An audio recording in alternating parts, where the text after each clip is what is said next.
All right, I think we are live. So hello everyone, thanks so much for tuning in to this Course Report live Q&A. My name is Liz. I work on Course Report, which is a resource for finding the coding bootcamp that's right for you. So like I say at all of our webinars and our live Q&As, if you haven't looked at Course Report yet, use our directory, find the school that fits your needs, check out our blog. We've got interviews with students, instructors, founders at bootcamps across the world.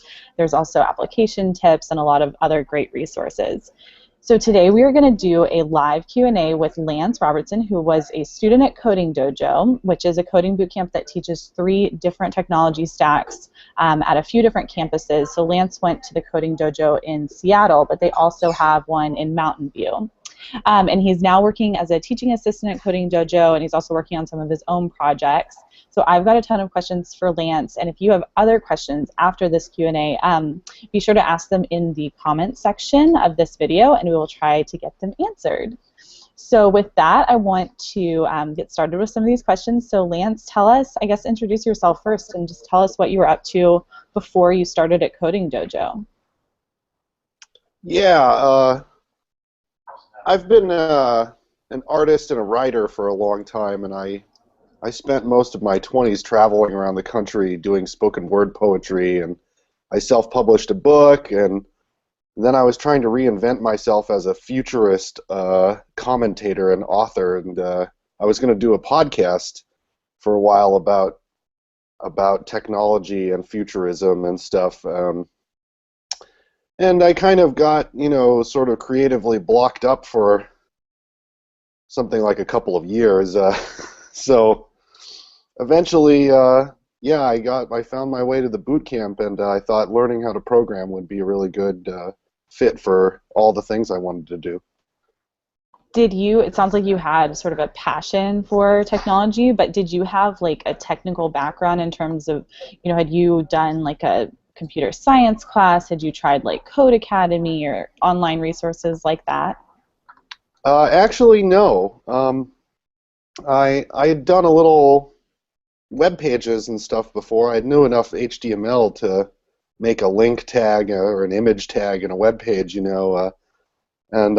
I've dabbled a little bit in graphic design, and so I knew a little style sheets and HTML, and I think I probably tried to string together some jQuery code once or twice, but I never really took any programming classes or didn't do any computer science or anything. I really enjoy technology, and I'm really fascinated by it, but I didn't really have a lot of experience. I guess when I was a kid, I had an old Radio Shack computer you plugged into your TV, and you could program it in BASIC, so I would type in some basic programs that came with this book that it was included with it. But that was when I was much younger, and I haven't really touched it since then. So yeah, it was all pretty new to me. You were sort of, it sounds like you were learning as you went, with sort of like fueled by curiosity, which is really cool. How did you find out about Coding Dojo, and when did you find out about Coding Dojo? I found out about Coding Dojo at the end of last year or so. I had some some people in my life who had kind of become associated through the place, and so I got to check it out and go in and see what it was about and visit, and it looked like a pretty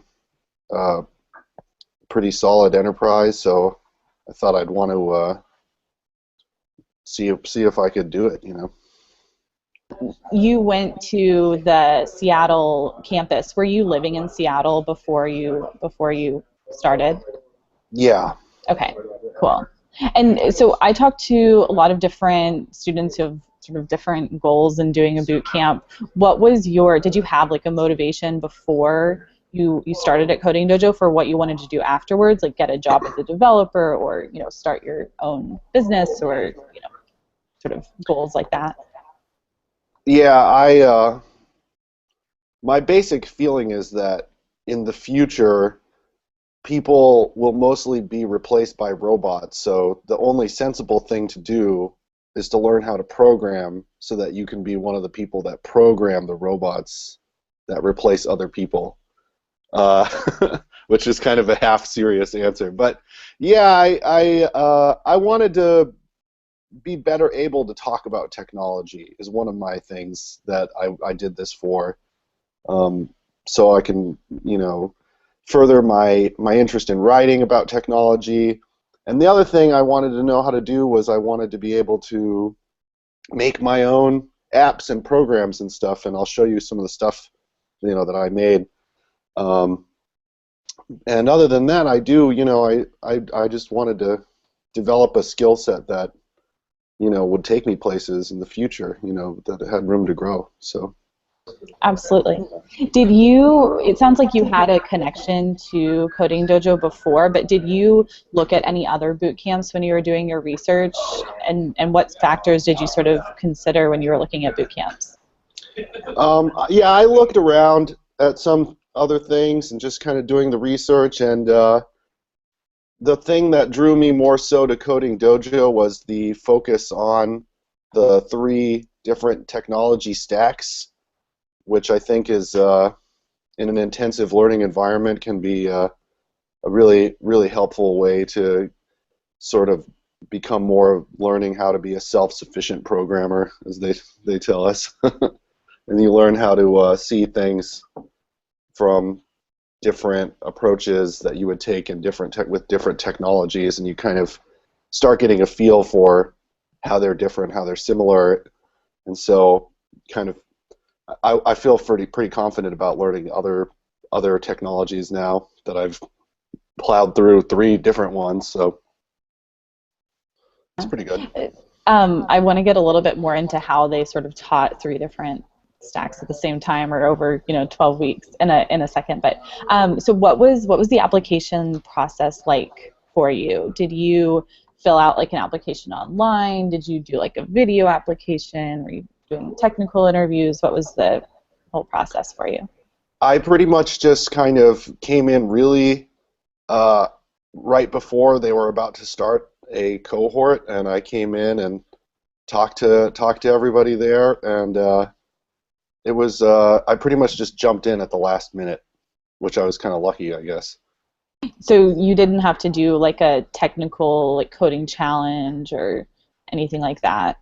They have some, stuff where you're, practice algorithms, and they've developed more of these kinds of things now. They have a new app on the site where you can practice your algorithms, and I think that they want to see more that you're going to go through the learn on your own, and that you're kind of a self-starter, or what would you call it? Someone who's sort of tried to teach themselves already, to some degree. Yeah, definitely. That you like know that you have at least a passion for it and that you're going to be able to get through it. Right. One of the things that we hear a lot recently, especially, is about like accessibility for boot camps and like how people are paying for their boot camp tuition. How did you like pay for it? Were there like options for financing or payment plans or things like that? I'm a lucky guy. I got a lot of help from my family, and they were kind of seeing that I was trying to improve my life and make that kind of investment, But they do have scholarships, merit-based scholarships, and kind of some of the people in the class that I graduated with had gotten, I think, maybe a couple $1,000s off of the tuition or something. Yeah, I think that makes sense, and it's also an answer that we hear a lot is getting help from your family and savings and things like that. But sometimes people have really good, tricks that they can share with people, so I always like to ask. So you mentioned that it was important to you that Coding Dojo taught 3 different technology stacks. What were those technology stacks? Tell us about what you actually learned. Well, you learned the lamp stack, I guess, at first, and then we learned the mean stack, and then we learned Ruby on Rails afterwards. And you spend the first 6 weeks learning about the you start out with basic HTML and CSS, and then you bring in the database with MySQL, the M and the LAMP stack, and you're start running the server on your development machine and learning how to write in PHP and learning how to build basic sort of server-side scripts to generate content and stuff for your web pages. And then once you learn how to make all these things in that, then they teach you how to do it in a MVC framework. And the one in CodeIgniter we use is for the PHP for the LAMP stack. So you learn how to do it in CodeIgniter, which is kind of similar to if you're like writing in Ruby. It's kind of like the Rails is the MVC framework in Ruby on Rails.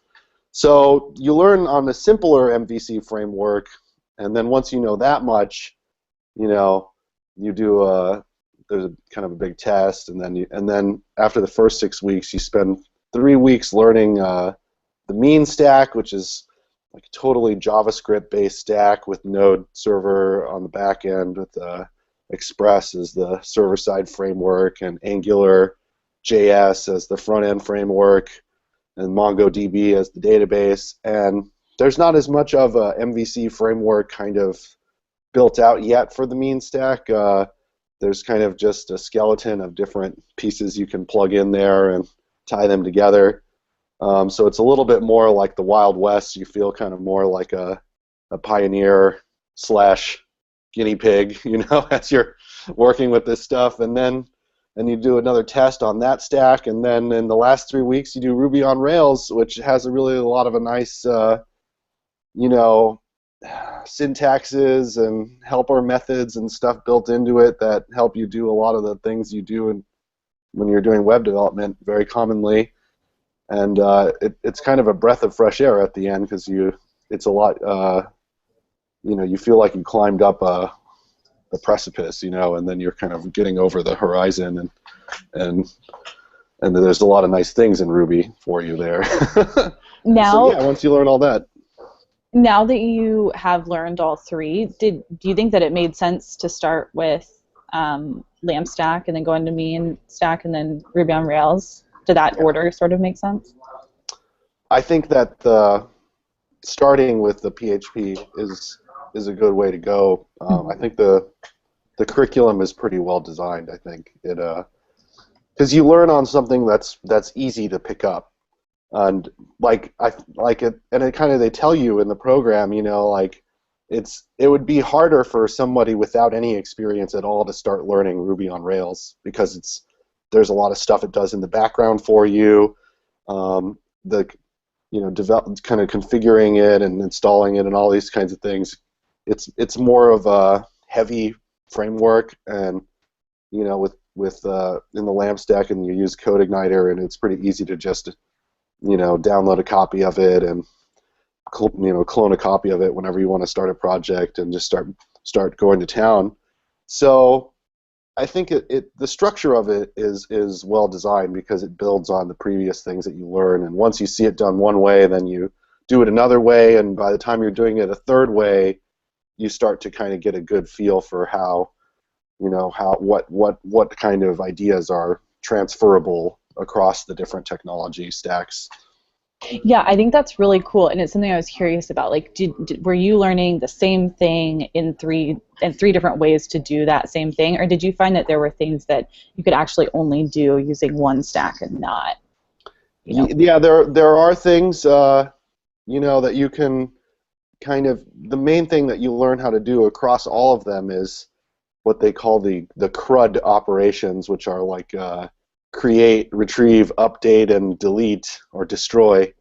So when anything that you make that talks to a database, then you have to have these methods for all those things, and you do that, and you kind of build. Sometimes you build the same assignment, like they'll have you do it in one stack and then another stack and then another stack, and you kind of feel like, well, it's it's easier. You could see what's easier about doing it in a stack that has more features and stuff. But there's some things, like in the mean stack, which is the newest kind of, the newest sort of collection of technologies. There's certain things that it's really good at, like there's, if you can use these socket IO to do web sockets for fast, real-time kind of communication. So if you wanted to have like a group chat room or a collaborative thing that updates with real-time changes, or like a Google Docs or something, or if you're wanting to store a lot of information, the Mongo database is pretty fast for writing, so you could have certain kinds of applications um, that lend themselves better to that technology stack. Cool. It sounds like you're able to like really well articulate very well what you learned. So it must have been taught in like a, well planned. So that's awesome. Did you find that you liked a certain technology stack more than the other two, and were you able to like focus more on that, or was it pretty well, evenly split between the three?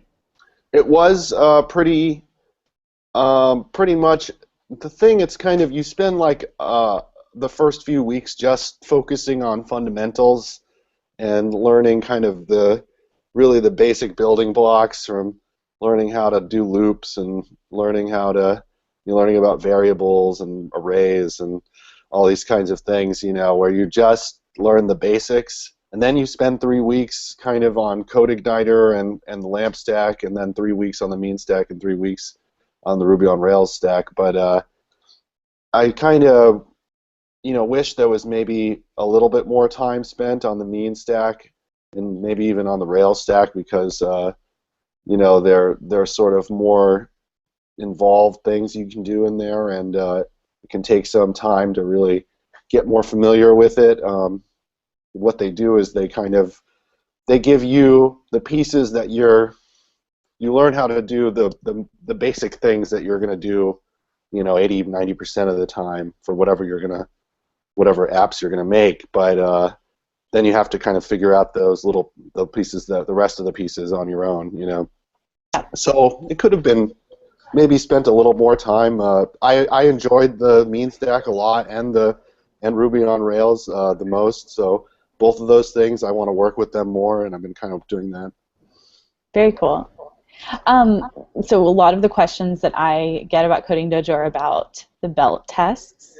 So can you tell us about those belt tests, how often you had assessments, what you did to pass them, if you needed to pass them? Just give us an overview of what those belt tests were like.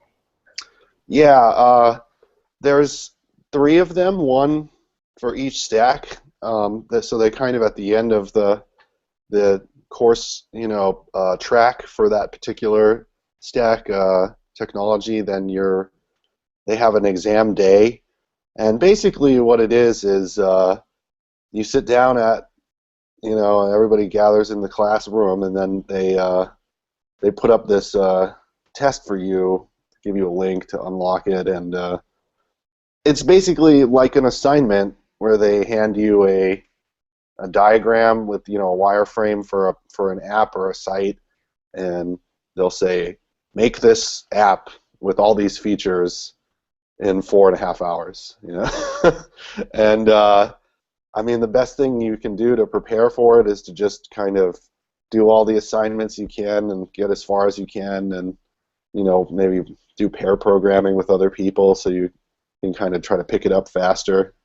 And you just basically need to be able to know how to do the CRUD operations on whatever it is that the app is asking you to, if they can store, if it's a thing that deals with events, or if it's a social networking kind of thing, or like a task management app or what have you.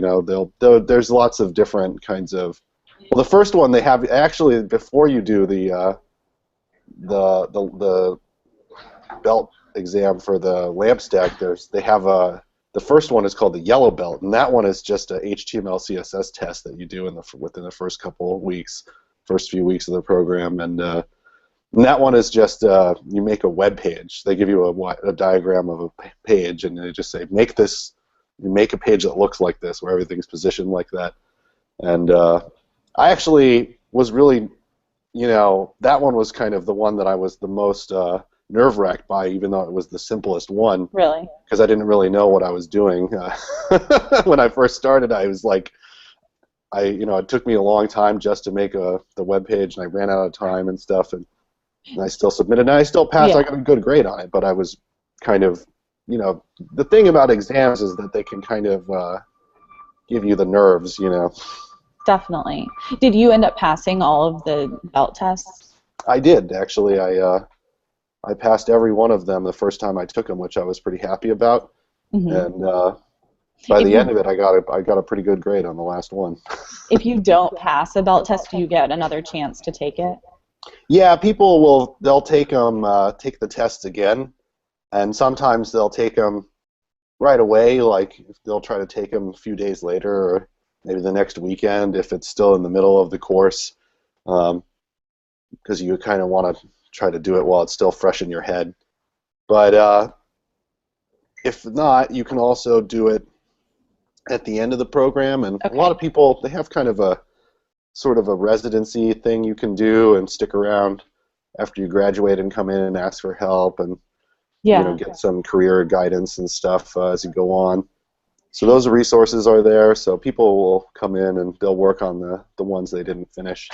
If somebody, since you passed them, you may not know the answer to this question, but if somebody doesn't pass one of the belt tests, uh, after they take it a couple times, what does that mean? Do they are they like asked to leave the program? Do they not get like job placement services? Like what is it? What are the implications, I guess? Um, I think the implications are that you're just, you're gonna have to keep practicing, and I don't think people are really, turned away for not being Hmm. able to complete it. I think if you get as far as you get to even take the test, then you've already learned a lot, and you can Hmm. you can finish it, And there's just so you might need some more help, Yeah. to kind of pick it up, and maybe you figure out that it's not the thing that's your most favorite thing to do or Hmm. something, but that's okay because you still learn a lot, and Yeah. those skills can be useful in other, even if you're not going to be the one who's wanting to do all the development work. I mean, there's a lot of areas where it's beneficial to know something about development in the Hmm. tech industry. Um, Did I so answer the question? yeah, no, I think you did. I mean, Okay. the question that I get most often is like, if I don't pass the belt test, do I get like kicked out? And I think you answered that. Yeah, they're not going to kick you out. They're going to Okay, help you, I think. They're going to work with you. cool. So from what you said about your background before Coding Dojo, it sounded like, you were very much a writer, not necessarily like doing technical work, but had a passion for technology. Have you like found ways that background and like what you were passionate about before you went to Coding Dojo have overlapped or helped you in your journey to sort of learn to code and become a developer? I think a lot of people have like backgrounds that aren't necessarily like math, science, maybe typical of computer science. And maybe like turned off by learning to code. But do you have advice for those people? Yeah, before I did this, I never thought that I even could be a programmer. I've always loved technology, like I said, and I try to follow what's going on with the trends online, stay current with things on the internet, and follow the news and all these things. But I always just thought that coding, programming was something that only some magical class of elite wizard people could do, and I just thought I just wasn't smart enough or something to do that. And so going through the program was really kind of empowering to me because it sort of expanded my conception of what I think is possible, things that I can do. And so I would just say, even if you don't feel that like you're the most technical, I think what really having the passion for technology and having ideas for things I wanted to make was really helpful to me. And I think that the more that you're able to demonstrate that you have a focus or a passion for something, if you want to make some cool projects, get a cool portfolio together, then that's going to be, the way that you're going to get the most out of it. That is wonderful advice. I think also when people have like different backgrounds before they start, kind of makes them better developers, Yeah, I think so. I other think ways to people approach want things. more well-rounded, Definitely. characters. You have a lot of different experience to bring to it, or, you've got communication skills, or I'm a good writer and I've got good reading comprehension Oh, skills, and yeah. a lot of doing development is a lot of research and reading documentation and stuff, and sometimes it can be pretty thick, and so a lot of it is about reading comprehension and communication. So Totally. Cool. Awesome. So tell us about a project that you worked on at Coding Dojo. I'm excited to see this. So I think if you can share your screen, yeah, sure thing. and show us what you worked on and tell us a little bit about it. Yeah, here's this is there's not really much of an interface right now. But this is essentially I'm putting together this web app where it's a rhyme finder, and it uses a pronunciation dictionary with machine readable phonetic code to basically find words that kind of rhyme with each other. And what I wanted to be able to do was have not just regular rhymes, but what are called slant rhymes, where words that kind of almost rhyme or they share similar vowel sounds but different consonants, or similar consonants but different vowel sounds. And so here's one for headphones, headstones, red poles, deadbolt, demos, elbows. Yeah, demos, that's a good word. So I built this site where you can just basically type in a word, or actually I don't even have in the front there's going to be a search box where you can type it in, but for now, if you just go to any word at this, on the server, and then you can type, any kind of word. Cool. And if there's no word, like if it's just some random word, then we say no pronunciation data exists, because I haven't figured out some kind of way to have kind of like a guess at what word you meant or something. But I'm still working on that. But yeah, you can go to a word that rhymes, and you can say, there's only 12 of these results are perfect rhymes. And then if I want to have like other kinds of, this is consonants where they share rhymes, rams, reams, rims, roams, they have the same consonant sounds. And then there's other words that, if it's a single syllable word, then there's going to be hundreds of results. Just kind of it's a little overwhelming, but here we have just unauthorized, reauthorized, authorized, reauthorized. Those kind of rhyme. Did you build the database that we're looking at, or actually, if not, what did you use? Yeah, it uses a data set that comes from Carnegie Mellon University. It's called CMU Dict, and it's a pronunciation dictionary that's used in. This is where this string of text here, how there's like a little code that corresponds to the dictionary, and it uses a phonetic code way of tagging how to say stuff that was developed by.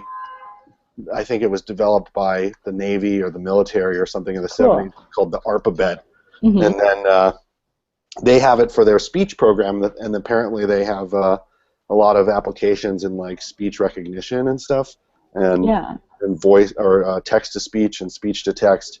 So I wanted to work with something linguistic data set, and I also have some other plans to kind of develop this app into something where the computer will you can type in lines, like whole lines into it, and it'll try to build strings of text that rhyme with what you give it, and match the sort of the phonetic stress pattern or the accenting of the cadence of the lines that you type into it.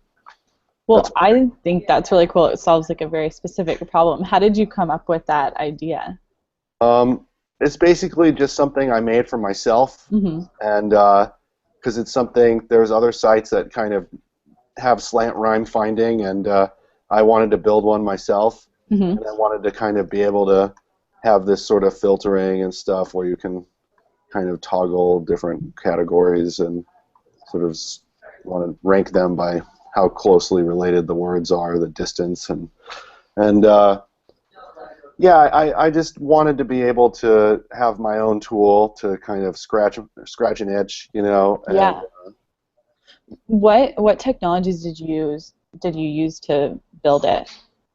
right now, this is a well, originally I wrote the first incarnation of this as a Mm-hmm. Ruby on Rails application because that's what we were working on at the end of the program. And so Mm-hmm. when I was trying to build my final project, I was doing it solo, and because we had some other group projects earlier where I did some Okay. other things with linguistic information, but Mm-hmm. I can even show you something, maybe a CG. Yeah. Like I wrote this other program that takes a text and it kind of chops it up and reorganizes it and prints it out on the screen. And so I want to do something like this Cool. where you can, start with a larger data set of like words, Mm-hmm. um, and then eventually, this is a weird feminist text from Donna Haraway from the '90s, but It's kind of, yeah, it looks like those magnets that you stick on the fridge and yeah, like move around words. It's cool. that's my idea. I guess I'll kind of come back here now, but Yeah. I'm gonna eventually try to make it into like an app where you can, you know, you'll have like a magnetic poetry-esque sort of interface, and as you add words to your composition, and there will be a field that populates with Mm-hmm. suggested words, and the words that I'll suggest to you will be based on the words that you've already typed, and they'll either sound similar, or they'll be related, or they'll kind of, you know, I'll have a data set that tells me how often one word follows another word, and etc. So I'll Yeah. be able to kind of filter the results. I think of it kind of like as a poetic autocorrect or something, you know. Yeah. It's really cool. No, I really like that. I think it's awesome. Were there things that you did everything that you used to build those two projects come from things that you learned at Coding Dojo, or were there things that you like ran into that you didn't know how to do, and like what did you do when you sort of ran into issues like that? Yeah, there were definitely things I had to research on my own, because they kind of give you the foundation, Hmm. and then you're going to build on top of that, and you might have to do some research. So there are certain things I had to learn a lot of text parsing kind of tricks, and there's these things called regular expressions or Hmm. regex, which is like a text parsing engine that a lot of different programming languages and databases support, and it allows you to write little query strings with wildcard characters and stuff to match certain things or not match things, and so I had to get pretty good at that, and they don't really teach you much about that, but Yeah.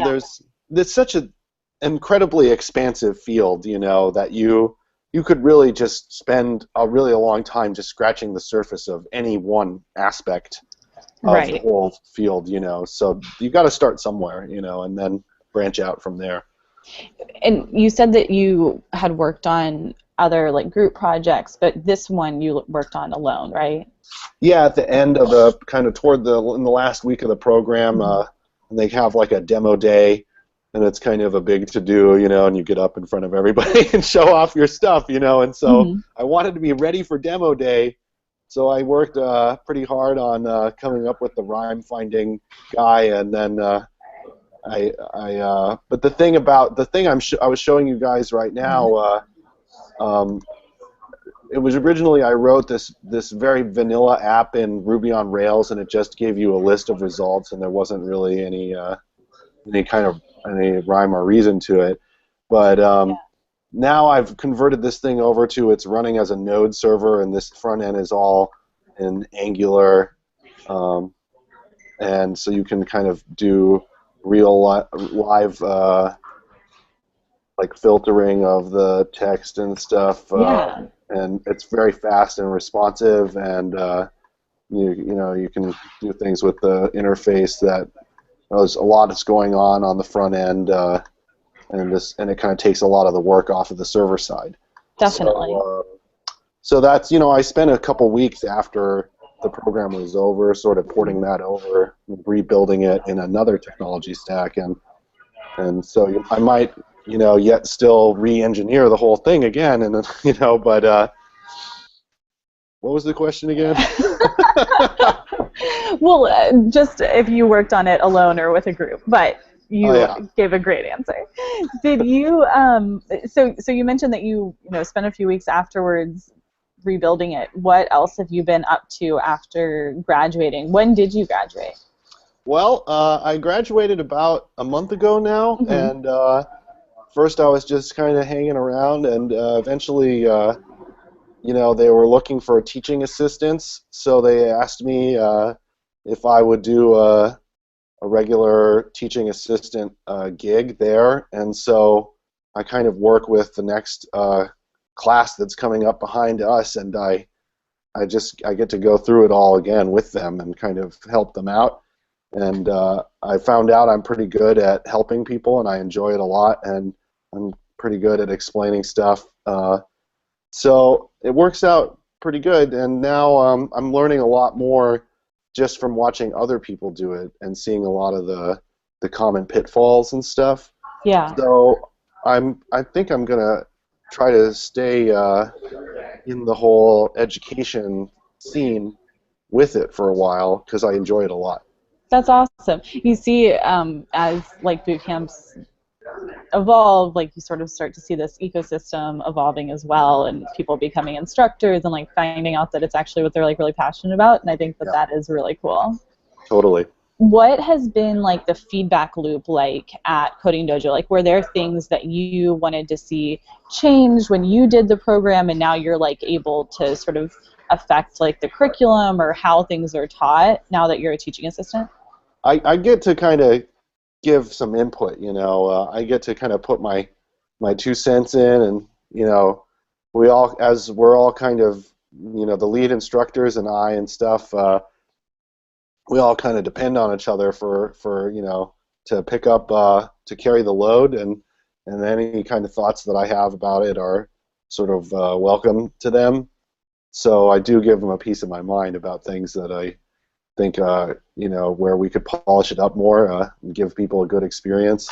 And also there are parts of I'm a writer guy, so I want to be able to clean up some maybe some what do you call it, copy editing and stuff in the courseware. Some of it's written with some English as a second language kind of tenses to it and stuff, and I think for the sake of clarity, it might help people out to kind of clean things up a little bit. So I think I'm going to be able to get to do some things like that in the future.